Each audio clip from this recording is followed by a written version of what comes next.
우리 믿음으로 함께 고백하고 하나님께서 주신 말씀의 은혜 서로 나누겠습니다. 우리 믿음으로 고백할 때 주는 그리스도시요 살아계신 하나님의 아들이십니다. 함께 고백하겠습니다. 주는 그리스도시요 살아계신 하나님의 아들이십니다. 아멘. 자, 오늘 함께 나누실 하나님의 말씀은 사도행전 8장 1절부터 4절까지의 말씀입니다. 사도행전 8장 1절부터 4절의 말씀을 제가 읽겠습니다. 그날에 예루살렘에 있는 교회에 큰 박해가 있어 사도 외에는 다 유대와 사마리아와 모든 땅으로 흩어지니라. 경건한 사람들이 스데반을 장사하고 위하여 크게 울더라. 사울이 교회를 잔멸할새 각 집에 들어가 남녀를 끌어다가 옥에 넘기니라. 그 흩어진 사람들이 두루 다니며 복음의 말씀을 전할세. 아멘. 자, 오늘 이 사도행전 8장 1절 후반부터 4절의 말씀은 하나님의 섭리적인 인도가 무엇인지에 대한 말씀을 우리에게 주고 있는 또 짧지만 굉장히 강력한 말씀입니다. 자, 오늘 이 말씀을 우리가 나누면서 그 예루살렘의 그 초대교회가 핍박을 받고 그 가운데 많은 사람들이 유대와 사마리아 온 지역으로 흩어져 나가는 과정 속에 하나님의 섭리는 무엇인가, 또 그 어려움과 힘듦 속에서 하나님의 섭리적인 인도 가운데 있었던 사람들의 마음은 좀 어떠했을까, 그들의 마음이 어떤 상태였었을까라는 것을 그들이 한 행동을 중심으로 하나님의 말씀을 좀 나눠보기를 원합니다. 자, 우리가 지난주까지 이 베드로가 그 많은 회중 앞에서 그 설교한 그 내용을 3주에 걸쳐서 우리가 나누었습니다. 하나님께서 약속하신 성령을 우리에게 보내신 것이고, 너희들이 지금 보고 듣는 이 모든 상황은 하나님의 성령께서 하나님의 사람들에게 임하셔서 하나님의 인도하심 속에 일어나는 일이라는 것을 알려주면서 요엘 선지자를 통해서 마지막 날에 하나님께서 하나님의 영을 남종과 여종과 어린아이, 젊은이들과 나이 먹은 사람들과 모든 사람들에게, 하나님의 사람들에게 부어주시리라 하시는 약속의 말씀이 지금 이곳에 일어나고 있는 것이며, 하나님의 성령이 그들에게 임하실 때 그들이 꿈을 꾸며 그들이 환상을 보고 예언을 할 것이다라고 하시는 하나님의 말씀을 다시 한번 그들에게 전하면서 그 하나님의 약속이 지금 너희가 보고 듣는 이 모든 것 가운데 지금 성취되어지고 이루어지고 있는 것이다라는 것을 알려주고 있어요. 특별히 또한 베드로는 하나님의 성령이 오시는, 즉 예수 그리스도, 너희들이 십자가에 못 박아 죽인 예수 그리스도가 주와 그리스도가 되셨다라는 것을 하나님이 증명하시는 것이다라는 것을 강력하게 설명하면서 말씀을 전하고 있어요. 주와 그리스도라는 것은 우리가 지난주에 나눈 것처럼 야훼라고 하는 말과 동일한 주라고 하는 말을 사용하면서 모든 것 위에 주인이시고 또 스스로 계신 하나님이시다라는 것을 말씀하시며, 그리스도라고 하는 것은 메시아, 즉 우리의 죄를 위하여 이 세상에 오셨고 우리의 죄를 감당하시고 사하시기 위하여 우리를 위하여 십자가에 죽으신 메시아다라는 것을 하나님이 알게 해주셨다라는 말씀으로 베드로는 전했어요. 자, 이 말씀이 이제 베드로를 통해서 많은 회중에게 선포가 되자 그곳에서 굉장히 놀라운 변화가 일어나지요. 그곳에 있었던 많은 사람들이 그 말씀을 듣고 마음에 찔림이 있고 그 말씀이 알아들어지기 시작했어요. 그래서 마음을 치고 가슴을 치며 또 회개하며 주님 앞에 나와 하나님께 돌아오는 숫자가 그날 3,000명이나 되더라라고 하는 말씀이 기록되어 있어요. 그 하나님의 말씀이 전파되고 하루에 3,000명이나 하나님께 돌아오는 놀라운 역사가 일어난 다음부터 예루살렘에는 많은 사람들이 모여지기 시작했어요. 그들이 서로 모여서 서로 떡을 떼고 예배하고 기도하고 또 자기들의 물건을 팔아 가난한 자들과 함께 나누며 또 그들과 함께 하나님을 찬양하고 예배하는 수많은 일들이 이제 예루살렘에 이 만들어진 이 교회에 나타나고 있는 놀라운 현상들이 있었어요. 자, 사도행전 2장 42절에 보면 그들이 사도들의 가르침을 받아 서로 교제하고 떡을 떼며 오로지 기도하기를 힘썼다라고 하는 말씀이 있어요. 물론 이들이 예배하고 기도만 했다라는 것은 아니에요. 물론 이제 그 오순절날 있었던 그 절기 가운데는 아마 모여서 기도하고 전심으로 예배하며 그런 일을 했겠지만 점점 이제 이 예루살렘 교회는 일상적인 삶 속에서 일도 하고 생활도 하지만 항상 모여서 기도하고 예배하는 그런 삶을 살아갔다라는 것이죠. 자, 이제 이 예루살렘 교회가 만들어지고 이제 많은 사람들이 꾸준히 이 교회에 몰려들기 시작했어요. 우리가 또 그 사도행전 3장의 말씀을 보면 이 베드로와 요한이 오후 3시쯤 성전에 기도하려고 올라가다가 성전 문 앞에 앉아 있는 나면서부터 안진뱅이 된 자가 자기를 도와달라고 막 구걸하는 그 장면이 나오죠. 베드로가 그 앞을 지나가다가 나에게는 금도 없고 은도 없지만 나에게 있는 것으로 너에게 주노니 예수의 이름으로 걸으라 했더니 그 나면서부터 안진뱅이 되었던 사람이 일어나 걷고 뛰고 뛰면서 찬양하며 성전으로 들어가는 놀라운 기적과 이사가 나타났죠. 이 일을 계기로 예루살렘에는 이제 예수님을 따라다니는 무리들의 모임이라고 하는 그 회중의 모임에 대한 소문이 점점 더 많이 퍼져나가기 시작했어요. 자, 그 일이 있고 이제 또 그 예루살렘 교회는 계속해서 성장해 나갔어요. 그리고 이제 점점 하나님의 말씀을 가르치고 또 하나님의 말씀을 선포하며 많은 사람들이 모여서 하나님의 말씀을 나누면서 그곳에 많은 사람들이 날마다 하나님의 더하는 숫자를 더하는 은혜 가운데 많은 사람들이 몰려왔습니다. 그러다 보니 밥을 못 먹는 사람들도 왔었고 가난한 가부들도 왔었고 또 스스로 그 자기 삶을 책임지지 못하는 연약한 가운데 있는 많은 사람들도 이 예루살렘 교회로 몰려들기 시작했어요. 자, 그때에 이 예루살렘에 있는 교회의 사람들이, 성도들이, 그, 굶고 있고 어려움에 처해 있는 사람들을 그냥 둘 수가 없기 때문에 자신들이 갖고 있었던 돈을 한꺼번에 물건을 다 판 것이 아니라, 점진적으로 자신들이 갖고 있었던 것 중에, 이걸 팔아서, 현금화해서 이것을 서로 나눌 수 있는 어떤 그런 수준에서 꾸준히 그들이 물건을 팔고 또 자기에게 있었던 것을 서로 나누면서 가난한 사람들, 또 연약한 사람들과 함께 교제하고 또 성전에 모여서 예배하고 각자 또 가정으로 돌아가서 떡을 떼며 교제하는 그런 모습들이 계속 지속이 됐어요. 정말 많은 사람들이 몰려왔어요. 정말 많은 사람들이 몰려오고 많은 사람들이 이 교회에 함께하며 하나님의 이름을 높이며 영광을 돌리는 일들이 이 예루살렘 교회에 계속 있었던 것을 우리가 볼 수 있어요. 자, 사도행전 2장 40절, 41절, 또 6장 7절 말씀을 좀 보면 또 여러 말로 확증하여 권하여 이르되 너희가 이 패역한 세대에서 구원을 받으라 하니 그 말을 받은 사람들은 세례를 받음이 이날의 신도의 수가 3천이나 더하라. 또 6장 7절의 말씀에 보면 하나님의 말씀이 점점 왕성하여 예루살렘에 있는 제자의 수가 더 심히 많아지고 허다한 제사장의 무리도 이 도에 복종하니라. 이 두 구절의 말씀을 보아도 예루살렘 교회에 얼마나 많은 사람들이 몰려갔고 얼마나 액티브하게 이 교회가 성장해 나갔는지를 우리가 볼 수 있는 그런 두 곳의 말씀의 내용이지요. 정말 이 예루살렘 교회는 진짜 폭발적인 어떤 그런 그 움직임이 있는 것처럼 굉장히 왕성하게 많은 사람들이 순식간에 모여들기 시작했어요. 대략 한 10,000명이 넘어가는 사람이 모였다 하는 자료들도 있고 그보다 더 이상의 숫자들이 모였다라고 하는 사람들도 있어요.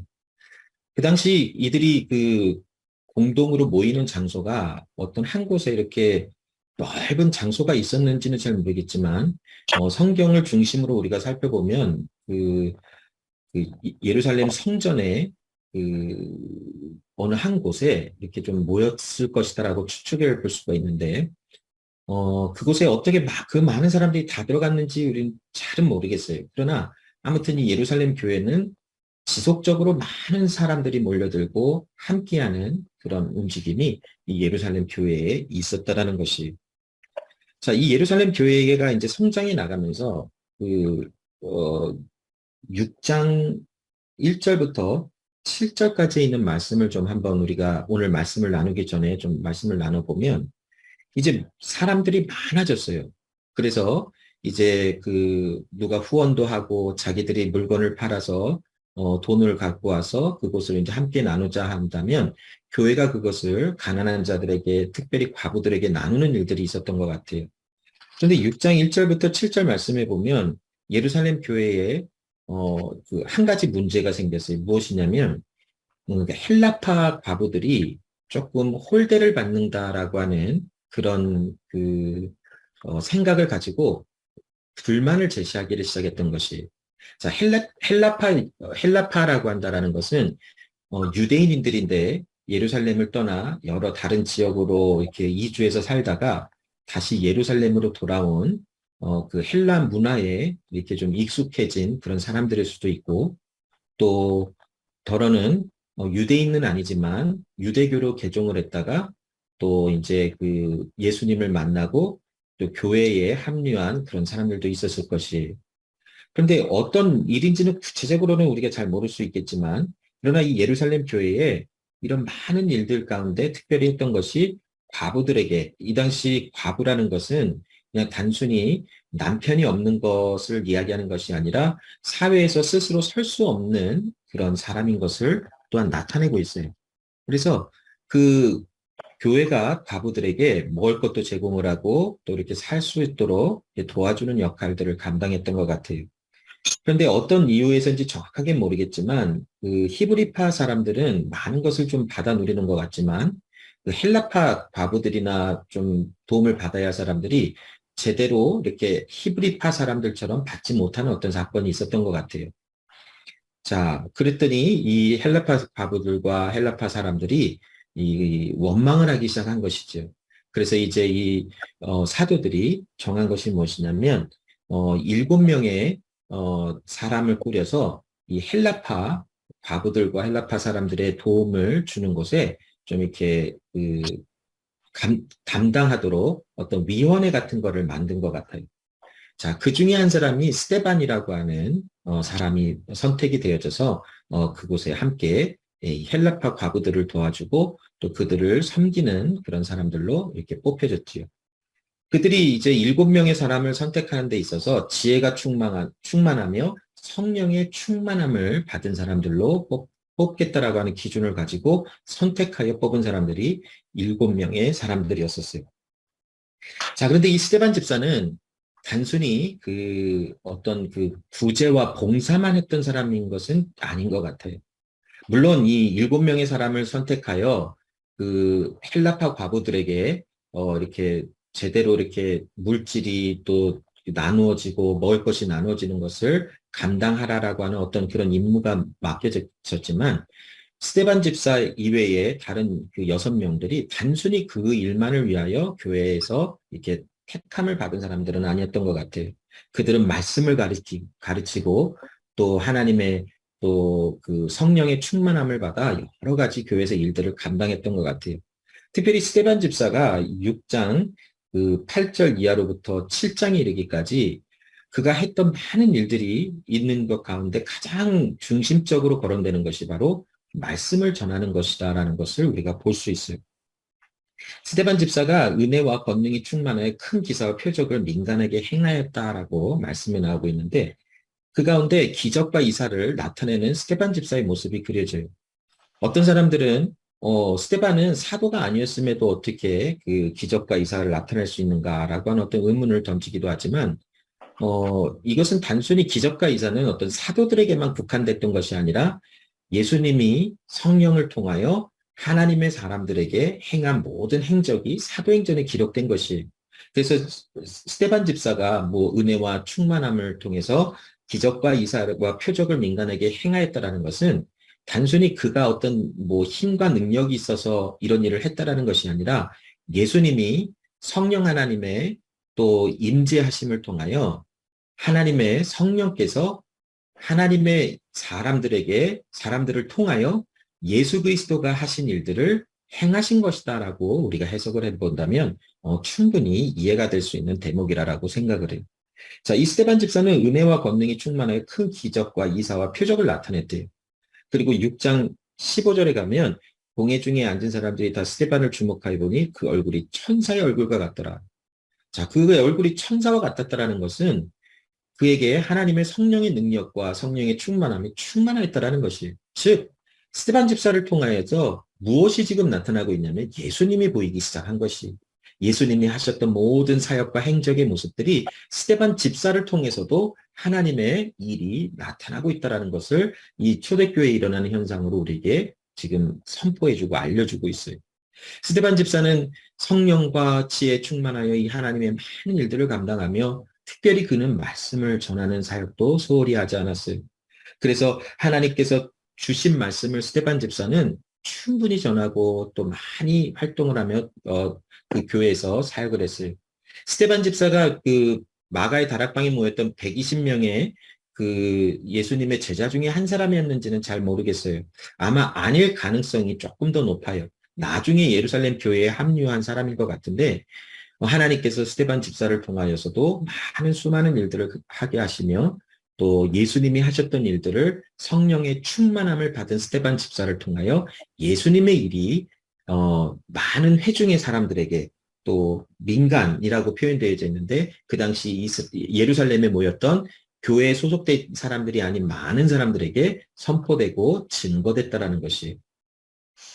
자, 이 스데반 집사가 전하는 이 말씀을 듣고 그 많은 그 교회 지도자들, 그 유대교의 지도자들과 또 특별히 뭐 사두개인들이나 뭐 여러 가지 이제 종교 지도자들이 그 스데반이 전하는 말씀을 듣기를 싫어했던 것이에요. 그래서 그를 이제 잡아다가 그를 이제 재판을 받게 하고 이제 그 전하는 거를 멈추게 해야 되는 어떤 그런 계략이 이 교회 종교 지도자들의 마음속에 있었던 것이죠.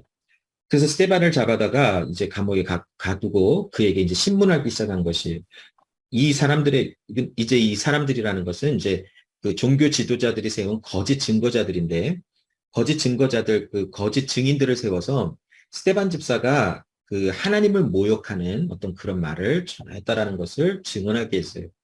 그래서 이 말이 사실이냐라는 것을 물어볼 때에, 그런데 우리가 이 6장 8절부터 15절의 말씀을 읽어보면 그 거짓 증거자들이 말한 것이 다 거짓말은 또 아니에요.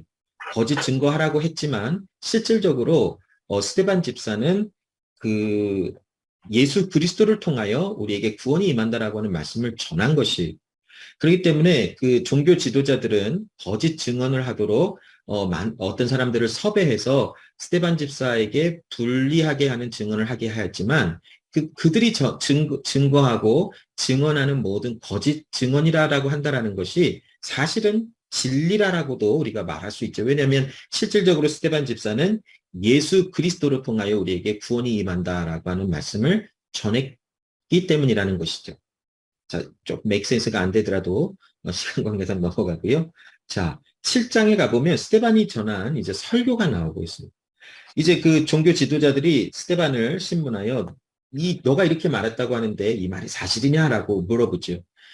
자, 그때 스데반 집사가 정말 7장에 나와 있는 거의 60절에 가까운 긴 구절을 통해서 하나님의 말씀에 대하여 하나님의 말씀을 선포하고 있어요. 스데반 집사는 가장 먼저 아브라함에 대한 이야기를 하며 아브라함을 통해서 하나님이 약속하신 거 갈대아 우르를 나와서 하나님이 지시하는 땅으로 가라 하시는 말씀을 갖고 하나님께서 아브라함에게 내 후손에게 이 땅을 주리라라고 하시는 말씀을 약속을 주셨다. 그런데 하나님께서 또 아브라함에게 주셨던 약속의 말씀은 무엇이냐면 너의 후손이 다른 나라에 잡혀가서 4대 동안 종살이를 하다가 결국 하나님이 말씀하신 이 약속의 땅 가나안 땅으로 돌아오리라 라고 하는 말씀을 주셨어요. 자, 그 말씀을 받고 이제 많은 세월이 지나고 이제 실질적으로 애굽으로 가서 4대 동안 종살이를 하다가 하나님께서 모세를 들어서 이제 내가 너를 통하여 내 민족을 내 백성을 구원해내리라 하는 말씀을 이루리라 하는 말씀처럼 모세를 중심으로 이제 출애굽을 하여 가나안 땅으로 들어가서 이제 거기서부터 다윗까지 연결이 되어지며 다윗에게 하나님이 주신 내 왕위가 끊어지지 아니하리라 하시는 하나님의 말씀을 주셨고 그 말씀의 모든 말씀들이 이제 하나님이 보내신 선지자와 하나님의 사람들을 통하여 선포되었지만 너희의 조상들이 그 하나님의 말씀을 받은 자들을 죽였고 너희는 그 말씀이 가리키고 있는 그 한 의인 예수 그리스도를 너희가 죽인 살인자라는 것을 나는 말하였다라고 선포하며 하나님의 말씀을 전해요.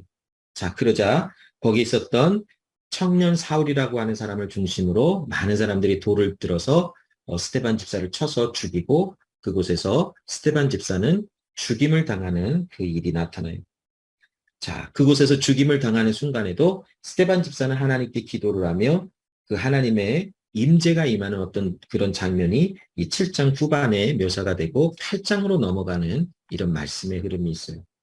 자, 이제 이 8장에 가서 특별히 오늘 읽은 말씀을 보면 이 스데반 집사가 죽은 이후로부터 예루살렘 교회에 큰 박해가 있었다라고 말씀을 전하고 있어요. 큰 박해가 일어나는 것이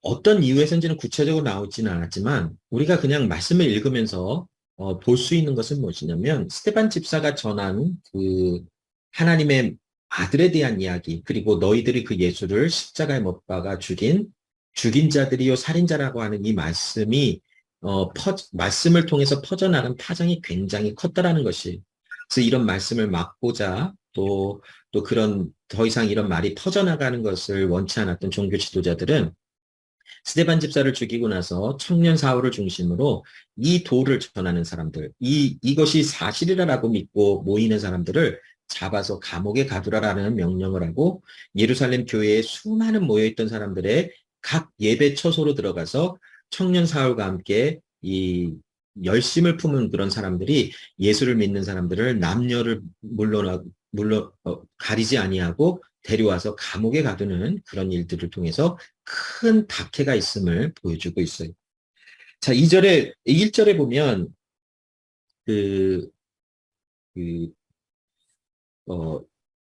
그날에 예루살렘에 있는 교회에 큰 박해가 있어 사도 외에는 다 유대와 사마리아 모든 땅으로 흩어졌다라고 하는 말씀이 나와요.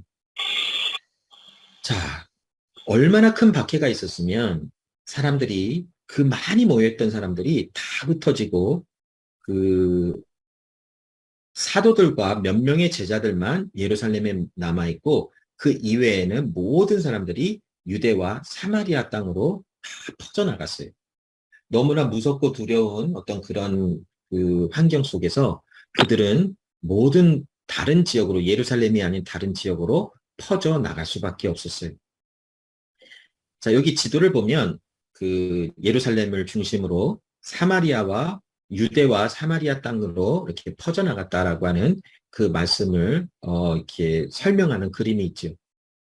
물론 여기 나와 있는 지도는 이제는 그 단순히 유대와 사마리아 땅만이 아닌 애굽과 또 이 그 구레네라 어디죠? 저기 그 섬 이름이 갑자기 생각이 안 나는데 아무튼 그렇게 해서 안디옥까지 퍼져나가는 이 그 지도에 그런 하나님의 사람들이 퍼져나가는 것까지 표현을 했지만 이 예루살렘 교회에 처음 있었던 이 박해와 핍박을 통해서 이들이 유대 땅으로 또 사마리아 땅으로 번져나가는 어떤 이렇게 이 피신해 나가는 어떤 그런 장면이 오늘 본문에 기록이 되어져 있는 것이 자 우리 한번 이렇게 생각을 해볼게요. 예루살렘 교회에 큰 부흥이 있었어요. 하나님께서 매일 날마다 하나님의 성도들을 구원받은 성도들을 모이게 하더라라고 하는 하나님의 말씀이 기록되어 있어서 그 말씀을 볼 때 많은 사람들이 모여들었어요.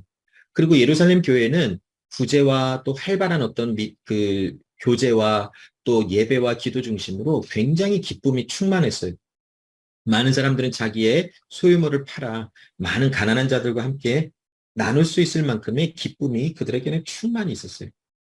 뭐 물론 아까 6장 초반에 있는 그런 그 물건을 나누는 것에 있어서 조금 좀 불공평하다라고 하는 어떤 불만이 나오기는 하였지만 그 일도 역시 하나님의 말씀의 질서와 또 하나님의 은혜에 따라서 그 일도 잘 해결한 듯 보여요. 이처럼 예루살렘 교회는 굉장히 날마다 이렇게 숫자가 더하여지고 굉장히 급성장하는 어떤 그런 교회로 묘사가 되고 있는데 어느 날 한순간 스데반 집사의 그 죽임을 당하는 어떤 그것을 기점으로 해서 예루살렘 교회는 큰 핍박과 아픔이 들어오게 됐어요. 일 때문에 많은 예수를 믿었던 사람들이 예루살렘 교회에서 삶의 터전을 옮겨가야 할 정도로 그런 극심한 어떤 그런 위협 속에서 많은 사람들이 유대 땅으로 또 사마리아를 지나 저 안디옥까지도 올라가는 그런 피신해 나가는 어떤 그런 상황이 펼쳐질 수밖에 없었어요. 이 광경을 많이 바라봤던 많은 사람들, 또 직접 그 핍박과 고통 중에 있었던 사람들 중에 어떤 사람들은 이렇게 생각했을지도 몰라요. 우리가 예수님을 믿고 바라보며 교회로 이렇게 아름답고 많은 복을 받으며 기쁨과 즐거움에 충만한 어떤 그런 삶을 하다가 갑자기 왜 우리가 이런 어려움을 당해야 하는가? 과연 하나님은 어디 계시는가라고 하는 생각을 했을 수도 있을 것 같아요.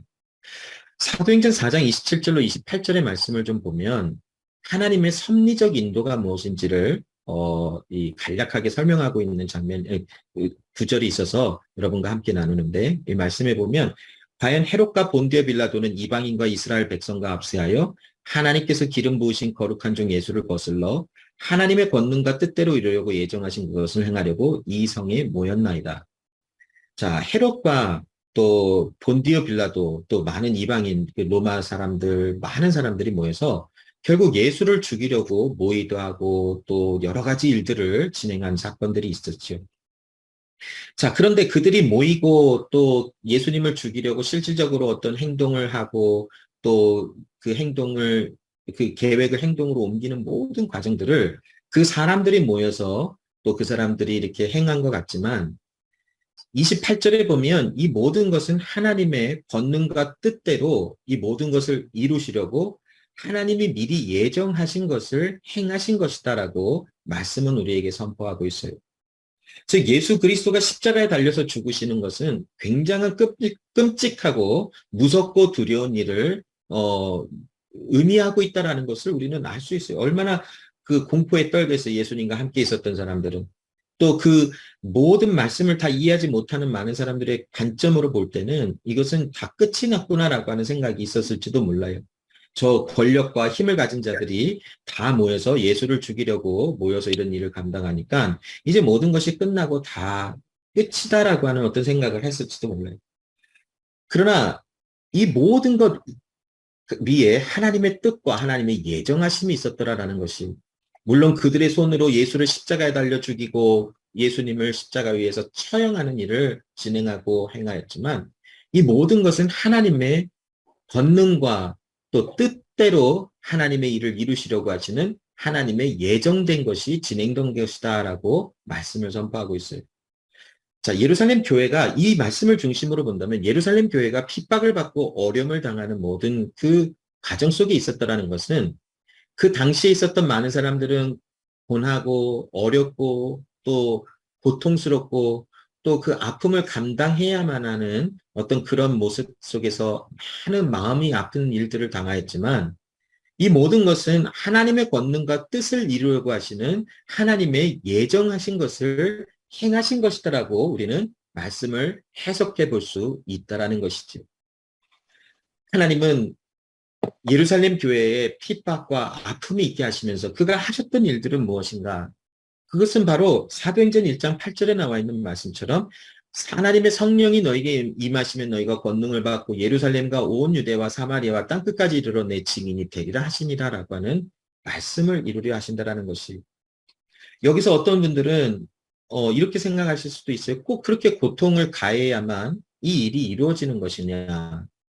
하나님께서 꼭 하나님의 사람들에게 그 아픔과 고통을 주셔야만 이런 사마리아와 땅끝까지 이르러 하나님의 복음이 증거되는 것이냐. 그냥 하나님께서 이런 일도 하게 하시고 저런 일도 하게 하시면서 많은 그런 하나님의 뜻이 이루어질 수 있지 않은 것인가 라고 하는 그런 말을 하는 사람들도 있을 수 있지요. 자, 그러나 우리가 베드로전서의 말씀을 읽어보면 또 하나님께서 우리에게 고통과 아픔을 허락하시는 이 모든 것은 우리를 온전케 하시기 위함이라고 하는 고통의 문제를 다루고 있는 것인데, 우리가 오늘 이 시간에 그 말씀을 다 나누기라는 것은 굉장히 시간상 제한적인 시간 속에서 그 말씀을 다 이룰 수는 없어요. 그러나 하나님은 편한 가운데서도 하나님의 말씀이 증거되고 선포되게 하실 수도 있고, 어려움과 힘듦을 통해서도 하나님의 말씀이 선포되고 나눠질 수도 있게 하시는 분이 하나님이시라는 것이.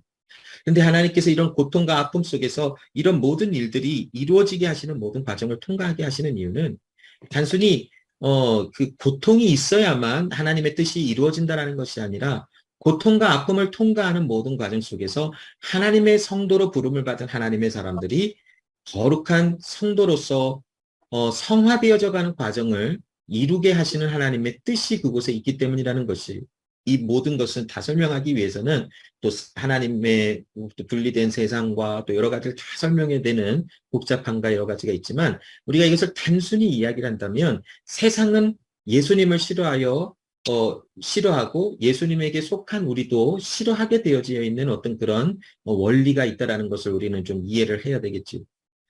어찌됐건 이 모든 것 과정을 통해서 이 때로는 힘듦과 어려움의 모든 일들도 하나님의 섭리적인 인도하심 속에서 이루어진다라고 하는 것을 우리는 기억하고 인지하고 있어야 된다라는 것이, 하나님의 주권, 절대적인 주권이라고 하는 그 신학적인 관점을 설명해 보면 이 세상의 그 어떤 것도 하나님의 인도하심과 하나님의 다스림의 밖에서 일어나는 일은 없다라는 것이, 하나님의 모든 통치와 하나님의 절대적인 주권 가운데 하나님의 허락하신 일들을 또한 행하게 하시는, 또 나타나게 하시는 모든 일들이 이 세상에 존재하고 있다는 것이, 작은 먼지만한 공간이나 작은 먼지만한 어떤 그런 하나의 일도 하나님의 뜻과 예정하신 것 이외에서 일어나는 것은 없다라는 것이 성경의 가르침이라고 우리는 볼 수 있어요. 그러나 하나님께서 어두움과 악이 이 세상에 존재하도록 허락하신 하나님의 뜻이 있다라는 것 또한 우리는 인정하고 나가야 된다라는 것이, 즉 하나님은 예루살렘 교회에 이런 어려움과 힘듦이 있게 하시는 이 모든 것이 하나님이 능력이 없어서, 아니면 그 사람들을 싫어하셔서 그 사람들을 그냥 방치해 두고자 원하시기 때문도 아니고, 하나님의 모든 뜻을 이루시고자 원하시는 하나님의 섭리적인 그런 인도하심 속에서 예루살렘 교회의 핍박과 어려움이 있게 하시고, 그것을 통하여 많은 사람들이 각 지역으로 퍼져나가면서 그곳에 예수님의 증인된 삶을 살아갈 수 있도록 하시는 하나님의 역사가 그곳에 있었다라는 것이, 베드로전서 2장 9절로 10절에 보면 택하신 족속이요 왕 같은 제사장들이요 거룩한 나라요 그의 소유된 백성이니 이는 너희를 어두운 데서 불러내어 그의 기이한 빛에 들어가게 하신 이의 아름다운 덕은 선포하게 하려 합니다. 너희가 전에는 백성이 아니더니 이제는 하나님의 백성이요 전에는 긍휼을 얻지 못하였더니 이제는 긍휼을 얻은 자니라. 하나님께서 그들을 불러내셔서 그들을 하나님의 사람, 하나님의 것으로 만들어 두시고, 그 하나님의 것으로 만들어주신 하나님의 은혜를 이제 그 사람들을 통하여 증거하게 하시는 하나님의 일이 그들에게 있다라는 것이, 오늘 본문 4절에 보면 그들이 사방으로 흩어져서 두루 다니며 복음의 말씀을 전하였다라고 말씀에 증언하고 있어요. 4절을 다시 읽어보면 그 흩어진 사람들이 두루 다니며 복음의 말씀을 전하였다라고 기록을 하고 있어요. 굉장히 아프고 힘든 상황 가운데서도, 두려움 가운데서도 그들은 복음을 전하는 일을 멈추지 아니하고 가는 곳곳마다 복음을 증거하는 증인으로서의 삶의 모습을 살아가는 그들에 대한 기록이 오늘 본문 4절 말씀에 기록된 것이, 왜 그들이 고통과 아픔을 당하면서도 그들이 그곳에 가서 복음을 전하였을까?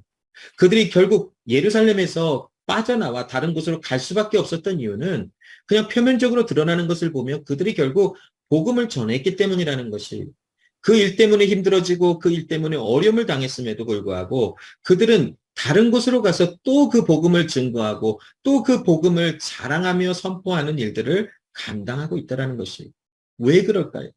그것은 이미 그들이 하나님의 성령의 충만함을 받아 그들의 새로운 하나님의 피조물로서 하나님의 새 생명을 받은 존재가 무엇인지를 그들이 맛보아 알았다라는 것이, 여러분, 이처럼 복음을 증거한다라는 것은 우리가 먼저 복음에 대한 은혜를 깨닫지 못하고 복음에 대한 기쁨이 충만하지 아니한다면 이런 우리 가운데 절대로 일어나지 아니한다라는 것이, 우리가 전하는 이 복음, 기쁨의 소식, 좋은 소식이라고 하는 것이 나에게 기쁜 소식, 좋은 소식으로 다가오지 아니한다면 이 말씀이 때때마다 또 상황마다 이것은 전해질 수도 있고 안 전해질 수도 있는 상황이 펼쳐질 것이, 그러나 우리가 이 복음에 대한 기쁨과 즐거움을 경험하고 이 복음에 대한 은혜를 아는 사람이라면 모든 상황 속에서 우리는 하나님을 신뢰하며 하나님의 섭리적인 인도를 의지하며, 물론 어렵고 힘들고 눈물 나며 가슴을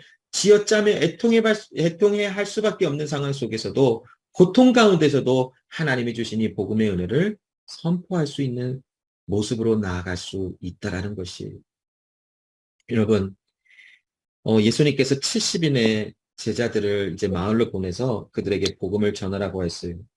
자, 누가복음 10장에 나와 있는 말씀인데 17절부터 20절에 있는 말씀을 보면, 그들이 나가서 복음을 전할 때 귀신들이 떠나가고 항복하며 사탄이 하늘로부터 번개같이 떨어지는 것을 그들이 보았대요. 그래서 너무 신이 나서 예수님에게 돌아와서 예수님께 보고하는 장면이 나와요. 예수님께서 19절, 20절 말씀에 보면, 내가 너희에게 뱀과 정갈을 밟으며 원수의 모든 능력을 제할 권능을 주었으니 너희를 해할 자가 결코 없느니라. 그러나 귀신들이 너희에게 항복하는 것으로 기뻐하지 말고 너희의 이름이 하늘에 기록된 것으로 기뻐하라 하시니라라고 하는 말씀을 하신 것이 있어요. 예수님이 지금 70인의 제자들에게 하신 말씀의 내용이 무엇일까요? 그들이 어떤 사역을 하고 어떤 일을 하고 또 어떤 일을 감당하는 이 모든 일들도 기쁘고 즐거운 일이겠지만, 가장 너희의 기쁨의 궁극적인 어떤 그런 중심은 너희의 이름이 하늘에 기록된, 하나님 나라에 기록된 것이니라 라는 것을 알려주고 있습니다. 즉 여러분, 예루살렘 교회, 초대교회에 예루살렘에서 그들이 봉사도 하고 나누고 또 떡을 서로 나누며 예배하기를 힘쓰고 이런 모든 것도 그들에게 기쁨으로 기쁘고 즐겁고 또 아름다운 일이었지만, 그들의 마음속에 가장 궁극적인 기쁨이 무엇이었냐면 그들의 이름이 하나님 나라에 기록된 것을 알았다라는 것이, 즉 내가 하나님께 구원받은 사람이다라는 것을 그들이 알았다라는 것이, 여러분 이 기쁨이 우리 가운데도 있다라는 것이, 우리의 이름도 하나님의 나라에 기록되어져서 어떤 상황 속에서도 우리는 내가 하나님의 백성이며 하나님은 나의 하나님이시라라고 하는 이 놀라운 진리의 말씀을 안다라는 것, 이것을 통해서 우리에게 오는 즐거움과 기쁨은 이 세상 그 무엇과도 바꿀 수 없는 기쁨이라는 것이, 이 기쁨을 아는 사람들은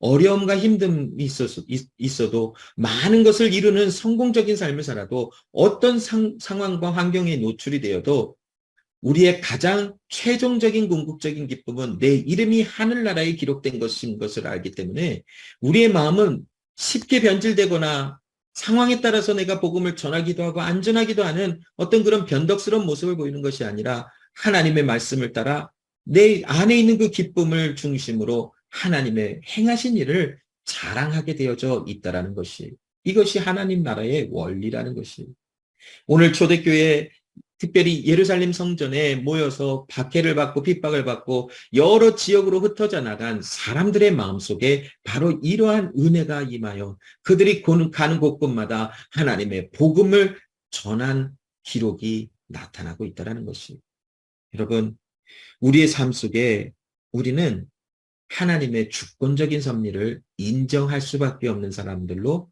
부름을 받았어요. 내게 때로는 질병이 와서 나에게 왜 이런 어려움이 있을까라고 하는 생각으로, 우리는 그 생각으로 주저앉아서 원망과 불평에 사로잡히는 사람들이 아니라 이 어려운 환경 속에서도 하나님은 나를 인도하고 계시다라고 하는 하나님의 엄청난 능력과 섭리의 인도하심을 볼 수 있는 눈을 하나님이 우리에게 주셨어요. 그것이 바로 믿음이라는 것이, 믿음으로 우리는 이 세상을 바라보는 거예요. 단순히 눈에 보이는 환경과 단순히 눈에 보이는 현상을 바라보고 그곳에 우리의 감정과 우리의 모든 마음이 빼앗겨져서 왔다 갔다 하는 어떤 그런 삶을 살아가는 것이 아니라, 환경과 상황이 어떠하든 신실하신 하나님의 섭리와 주권적인 인도하심이 무엇인지를 아는 믿음의 관점을 하나님이 우리에게 주셨어요. 이것이 바로 우리에게 주신 하나님의 은혜인 것이. 때로는 일하는 삶의 터전에서 어려움을 당할 수도 있고, 가정에서 어려움을 당할 수도 있고, 아니면 내 육체의 연약함을 통해서 어려움을 당할 수도 있고, 아니면 하는 일들마다 다 짜증나고 어려운 일들만 가득 채워지는 일들도 있을 수 있어요. 또한 특별히 이 세상을 살아가면서 미래에 대한 불안함과 또 미래에 대한 어떤 알지 못함 속에서 나오는 어떤 그런 짜증나는 어떤 일들도 있을 수도 있어요. 그러나 여러분, 이 모든 것 가운데 하나님의 은혜를 바라보는 믿음의 관점을 우리에게 주셨다는 것은 우리에게 엄청난 은혜인 것을 우리는 부인할 수 없다는 것이. 우리는 그 하나님을 믿어요. 우리는 그 하나님을 신뢰해요. 온 세상을 창조하시고 우리를 그냥 버려두시 아니하시는 하나님, 우리에게 행하시는 그 모든 일들이 하나님의 예정된 권능과 세우신 뜻 가운데 가장 최상의 것이라는 것을 우리는 믿을 수밖에 없는 사람들이라는 것이.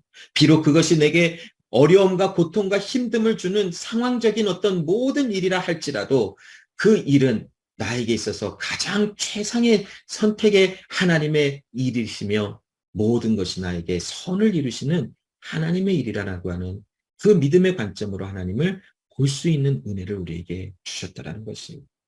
때로는 답답한 일에 여러 가지가 쌓여서 해결되지 아니하는 일들도 있을 수 있어요. 그러나 그 모든 일들은 하나님의 섭리와 은혜 속에서 하나님의 주권 밖에서 일어나는 일이 하나도 없는 것처럼 모든 일은 하나님의 주권적인 선택과 하나님의 허락하심 속에서 모든 일이 이루어지고 있음을 우리는 부정할 수 없다라는 것이.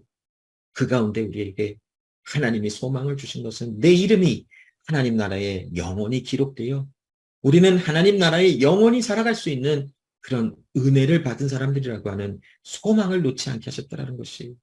바로 그러한 은혜가 오늘 우리에게 지금 주어졌어요. 여러분, 때로는 너무나 반복되어지는 일상을 살아가고 너무나 많은 어려움 속에서 매일의 삶에 지쳐가는 삶을 살아가실 수도 있어요. 그러나 그것이 우리의 삶의 전부가 아니라는 것은 우리는 다 알아요. 그 너머에 하나님은 반드시 하나님의 일을 계획하신 일을 행하시고 그 일을 통하여 하나님은 하나님이 계획하신 모든 영광의 은혜를 우리에게 펼쳐내실 것이라는 것은 그 소망과 은혜를 가지고 오늘도 우리는 살아가는 모습을 보이는 것이라는 것이. 여러분, 때로는 우리는 인내하고 때로는 참기도 하고 때로는 무너지기도 하지만 서로가 서로를 격려하여 일으켜 세워주고 또 넘어져 있으면 같이 일어나서 함께 걸어가고 이러한 모든 은혜 속에서 살아가는 교회로 우리를 부르셨으니 오늘도 우리는 그 은혜, 믿음의 부름심 속에서 오늘도 우리에게 주시는 은혜의 소망을 따라 살아가는 우리의 모든 삶이 되었으면 좋겠습니다.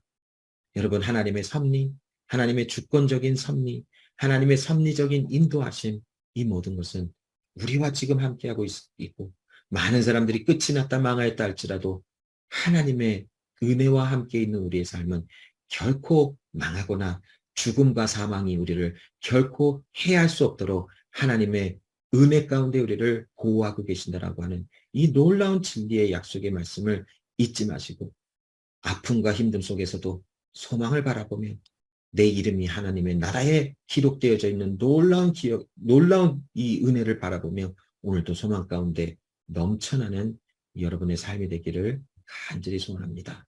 기도하겠습니다. 하나님 아버지 감사합니다. 오늘도 우리에게 하나님의 약속의 말씀을 주시고 하나님께서 우리에게 하나님의 약속의 말씀으로 붙잡아 주시며 하나님의 주권적인 또 섭리적인 인도하심을 우리에게 나타내시며 우리의 가는 모든 길마다 하나님의 뜻이 이루어지는 것을 볼 수 있도록 역사하시고 알게 하신 것을 감사를 드립니다.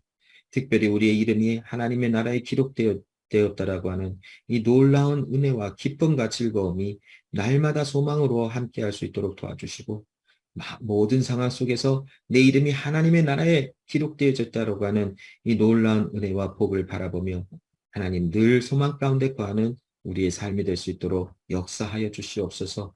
반복되어지는 매일의 삶 속에 때로는 하나님 지겨운 일도 만나고 어려운 일도 만나고 힘든 일도 만나고 아픈 일도 만나고 또 삶이 지치는 이제는 넘어질 것 같은 일들도 당할 때도 있습니다. 그러나 그 모든 것에서 하나님은 우리에게 소망을 이루시는 하나님이신 것을 늘 기억하게 하시고 모든 것이 하나님의 섭리와 하나님의 주권적인 인도하심 속에 있음을 기억한 우리 모두가 되게 하여 주시옵소서. 하나님, 우리 가운데 또한 육체 질병을 당하며 감당하며 아픔과 고통 중에 있는 우리 지체들 하나님 치료하여 주시고 위로하여 주시고 하나님의 회복하시는 하나님의 은혜가 넘쳐나기를 소원합니다. 또 함께하는 가족들에게 세임 주시고 하나님의 위로와 평강이 넘쳐나게 하시고 무엇보다도 믿음의 눈을 허락하여 주사 하나님의 소망 가운데 함께하심을 바라볼 수 있는 은혜가 넘쳐날 수 있도록 역사하여 주시옵소서. 아멘. 하나님, 우리에게 주신 은혜 감사함으로 우리 모든 것을 구별하여 하나님께 올려드립니다. 물질을 구별하여 하나님께 드리며 우리의 삶을 구별하여 하나님께 올려드리오니 하나님 손에 붙들어진 바 된 우리 모두의 삶을 통하여 하나님의 사랑과 은혜와 하나님의 평강이 전달되어지며 나누어지는 은혜가 있게 하여 주시옵소서. 감사드리며 예수 그리스도 이름으로 기도합니다. 아멘.